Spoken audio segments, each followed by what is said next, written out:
अगर सबका साथ है, सबका विकास है, तो भैया हमारे भी पैर की मालिश करिए ना आकर। आप हमारे पैर की मालिश करने की जगह हमको ले जाकर पुलिस स्टेशन में लटों से पैर पर मारते हैं। हम पर फूल नहीं बरसाते, हमारे घर पर बुलडोजर चढ़ा देते आप।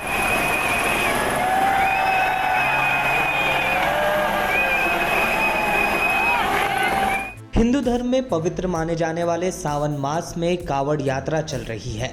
भगवान शिव की आराधना के इस महीने में कावड़ यात्रा की कई तस्वीरें भी सामने आ रही है।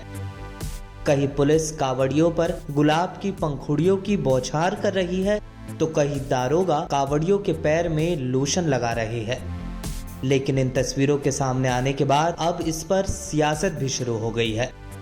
AIMIM के अध्यक्ष अजदुद्दीन ओवैसी ने इसे लेकर मोदी सरकार को कटघरे में खड़ा किया है। अजदुद्दीन ओवैसी ने सिलसिलेवार ट्वीट कर मोदी सरकार को घेरने की कोशिश की। ओवैसी ने अपने ट्वीट में लिखा कि पुलिस ने पंखुड़ियां बौछार की, कावड़ियों का झंडों से इस्तकबाल किया, उनके पैरों पर लोशन लगाया और उनके साथ इंतहाई शफकत से पेश आए। दिल्ली पुलिस ने लोहारों को हटाने की बात की ताकि कावड़ियां नाराज न हो जाए। उत्तर प्रदेश की हुकूमत ने यात्रा के रास्तों पर गोश्त पर पाबंदी लगा दी।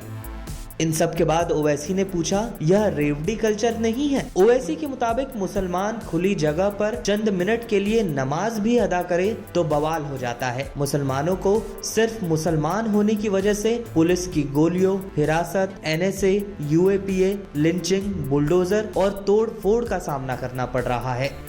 ओवैसी ने सवाल किया कि एक से नफरत और दूसरों से मोहब्बत क्यों? एक मजहब के लिए ट्रैफिक डाइवर्ट और दूसरे के लिए बुलडोजर क्यों? AIMIM प्रमुख ने अंत में यह भी कहा कि अगर इन पर फूल बरसा रहे हैं तो कम से कम हमारे घर तो मत तोड़िए। इन आरोपों के बाद ओवैसी और बीजेपी फिर एक बार एक दूसरे के आमने सामने नजर आ रहे हैं। कावड़ यात्रा के लिए आप टैक्स पेयर के पैसों से हेलीकॉप्टर से फूल बरसा रहे हैं। यूपी की भाजपा सरकार बहुत अच्छा है।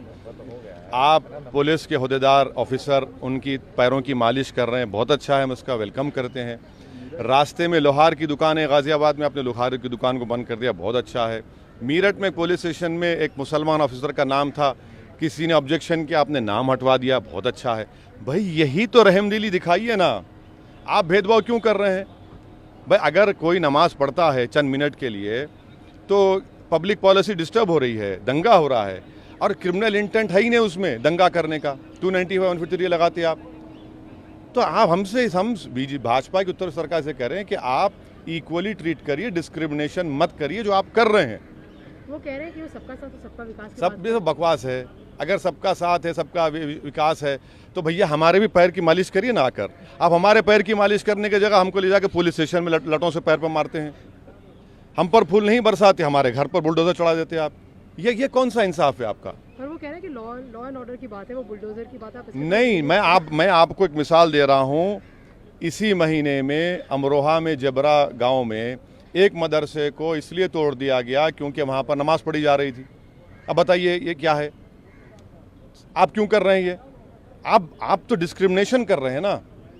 भाई आपकी अगर भावना है तो क्या मेरी भावना आपकी भावना से कम है, या मेरी भावना आपकी भावना ज़्यादा? सबकी भावना बराबर है।